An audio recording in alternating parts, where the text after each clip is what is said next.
Comment créer une liste d'emails? C'est ce que nous allons voir en 4 étapes et il y aura une étape bonus à la fin.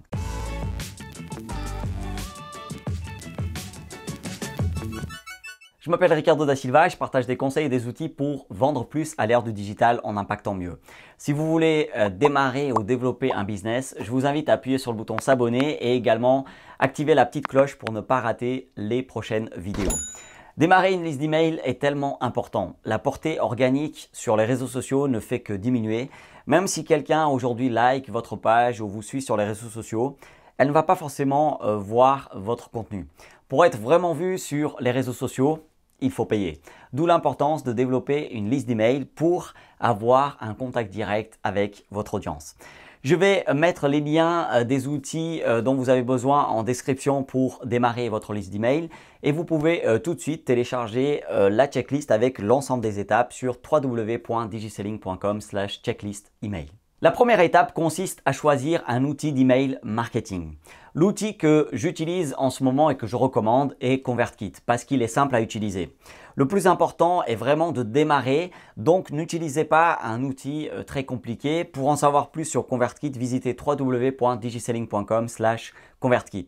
Quel que soit l'outil que vous utilisez, le plus important est de pouvoir exporter la base d'email pour l'importer dans un autre outil si un jour vous voulez changer d'outil. Mon conseil, ne perdez pas beaucoup de temps sur le choix d'un outil d'email marketing. ConvertKit vous permet même de commencer gratuitement, donc commencez à utiliser gratuitement ConvertKit.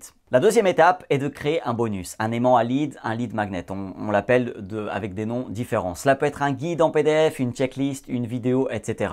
Quel que soit le format, le plus important est que ça soit quelque chose de spécifique et que ça ait de la valeur pour votre audience.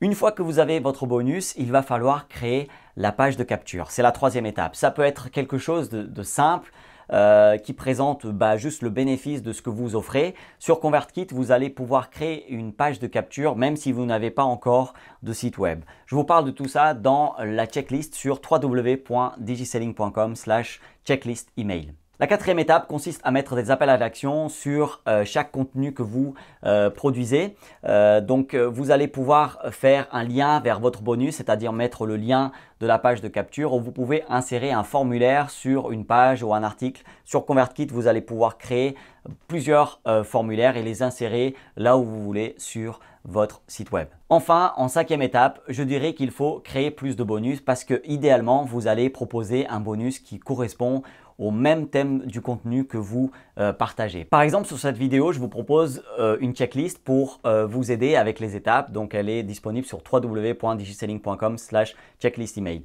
Une fois que vous avez fait les 4 premières étapes, vous allez à nouveau recommencer à la deuxième étape en créant un nouveau bonus, en créant une nouvelle page de capture et en mettant des appels à l'action vers ce bonus sur des contenus que vous allez publier en lien avec le bonus. Je finis avec 2 questions. Répondez dans les commentaires. Est-ce que vous avez déjà commencé votre liste d'emails? Est-ce que vous êtes conscient de la valeur d'une liste d'emails? Pour aider d'autres entrepreneurs et marketeurs ou ceux qui souhaitent le devenir, partagez ces conseils autour de vous, mettez un petit like et abonnez-vous si ce n'est pas encore fait pour ne pas rater les prochaines vidéos. Je vous dis à très bientôt pour d'autres conseils, stratégies et actions à mettre en place qui vont vous aider à vendre plus à l'ère du digital en impactant mieux. Merci d'avoir regardé cette vidéo.